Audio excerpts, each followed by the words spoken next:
Assalamualaikum warahmatullahi wabarakatuh. Video kali ini saya akan membahas tentang masalah pinjaman online yang mungkin lagi banyak disorot. Mengingat ini sudah akhir tahun dan di tahun depan banyak yang memprediksikan bahwa aplikasi pinjaman online seperti ini akan gelap masa depannya. Maksudnya bagaimana? Maksudnya adalah banyaknya kredit macet ataupun juga makin banyaknya kesulitan pertumbuhan perkembangan dari para fintech-fintech seperti ini, teman-teman. Dilansir dari berita CNBC, dunia gelap OJK beberkan nasib pinjol di 2023. Artikel ini disampaikan langsung dari Direktur Pengaturan Pengizinan dan Pengawasan Fintech OJK yaitu Tris Yulianta. Beliau pun menjelaskan bahwa sebenarnya kebutuhan dari para UMKM yang membutuhkan pendanaan dari pinjol atau fintech itu sangatlah besar. Namun dengan tingginya dan kondisi ekonomi yang akan semakin sulit di 2023 nanti, tentunya ini akan memberatkan bagi pelaku UMKM, yang mana pertumbuhan UMKM untuk berusaha mengajukan pinjaman online akan jadi terhambat.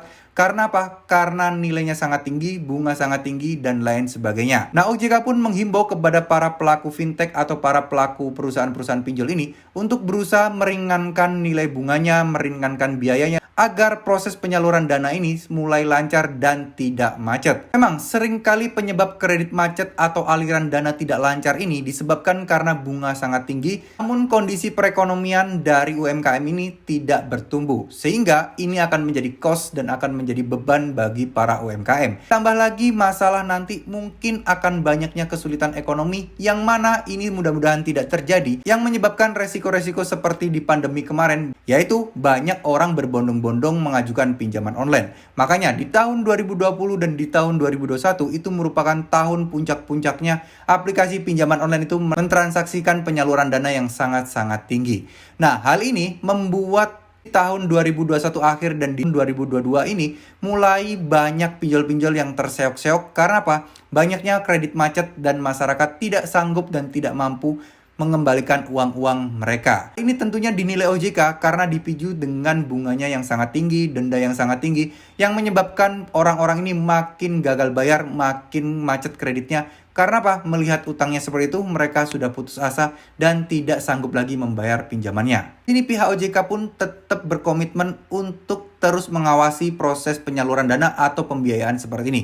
Dan harapan dari Direktur Pengawasan OJK tadi, beliau berharap nih, nantinya pinjol itu ngasih dana atau ngasih modal kepada para pelaku UMKM atau masyarakat, tidak hanya sekedar ngasih pinjaman, tapi benar-benar dievaluasi. Layak nggak diberikan dana. Terus kemudian kalau memang itu untuk modal, harus ada pendampingan. Jadi mulai dari penggunaan dana, terus kemudian penyaluran dananya, terus ada evaluasi yang mana pelaku-pelaku fintech ini diharapkan untuk bisa membimbing dan membantu para calon-calon debitur atau nasabahnya sebagai media permodalan seperti itu, teman-teman. Tapi menurut saya pribadi kok rasanya ini sangat berat ya. Karena apa? Karena debiturnya sangat banyak, yang galbe sangat banyak, boro-boro untuk mendampingi para pengusaha atau mungkin UMKM ini untuk jalankan bisnisnya. Untuk menjaga cash flow-nya tetap stabil karena banyaknya yang galbe atau telat bayar seperti ini akan sangat sulit. Makanya banyak rumor di luar sana di tahun 2023 bukannya kabar baik, malah mungkin akan makin banyak pinjol-pinjol yang berguguran. Kenapa? Karena suku bunga akan dinilai naik,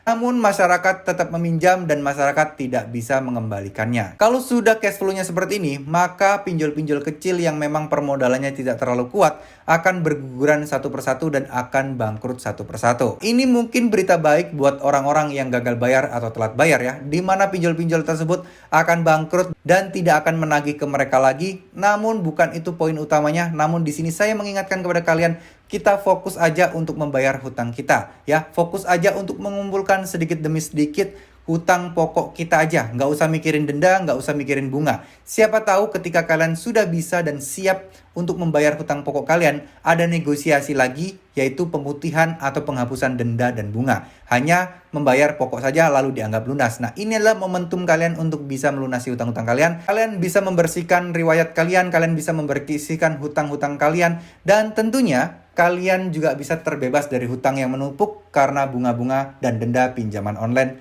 karena telat bayar atau galbe pinjol sebelumnya. Terima kasih, semoga video ini bisa bermanfaat. Wassalamualaikum warahmatullahi wabarakatuh.